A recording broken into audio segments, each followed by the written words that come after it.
இந்த சனிக்கிழமை செப்டம்பர் 20ஆம் தேதி டெல்டா மாவட்டங்கள்ல பயணிச்சிருக்காரு தாவேக்காவுடைய தலைவரான திரு விஜய்ங்க.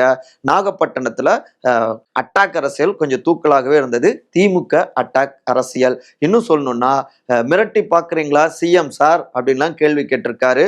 முக்கியமாக வெளிநாட்டில இருந்து நிறைய முதலீடுகள் வருதுன்னு சொல்றீங்க. வெளிநாட்டிலிருந்து முதலீடுகள் இங்க வருதா இல்ல வெளிநாட்டில் முதலீடுகளா உங்களுடைய முதலீடுகளா அப்படிங்கிற ரீதியில அட்டாக் பண்ணி பேசியிருக்காரு. அடுத்து சென்டிமெண்டாக மீனவ நண்பன் அப்படின்லாம் பேசியிருக்காரு. அப்புறம் நாகூர் ஆண்டவர், மாரியம்மன், இன்னொரு பக்கம் வேளாங்கண்ணி அப்படின்னு மதச்சார்பின்மை அரசியல் அப்படிங்கிற மாதிரி அந்த ரூட்டையும் காட்டுறாரு.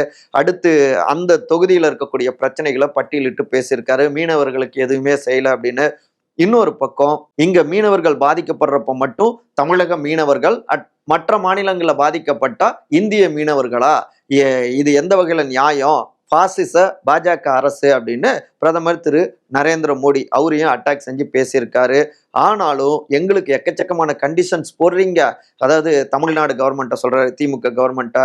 அதே நேரத்தில் ஆர்எஸ்எஸ் பாஜக அவங்களுடைய மீட்டிங் வந்தா, பிரதமருடைய மீட்டிங் வந்தா இப்படிலாம் கண்டிஷன் போடுவீங்களா, பேஸ்மெண்ட்டே அதிரும் இல்ல அப்படின்னு பாஜகவை ஒரு சாஃப்டாவே பார்த்துட்டு இருக்காரு விஜய் அப்படின்னு இதுல புரிஞ்சுக்கலாம். ஆனா சுதாரித்து அவங்களுடைய மறைமுக கூட்டாளி தானே அப்படின்னு பேலன்ஸ் பண்ணி பேசியிருக்காரு.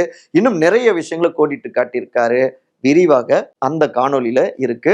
மற்றபடி உற்சாகத்தோடு தான் அடுத்தடுத்த கட்டங்களுக்கு பயணிச்சிட்டு இருக்காரு விஜய் அப்படிங்கிறத இந்த பயணம் உணர்த்துதுங்க.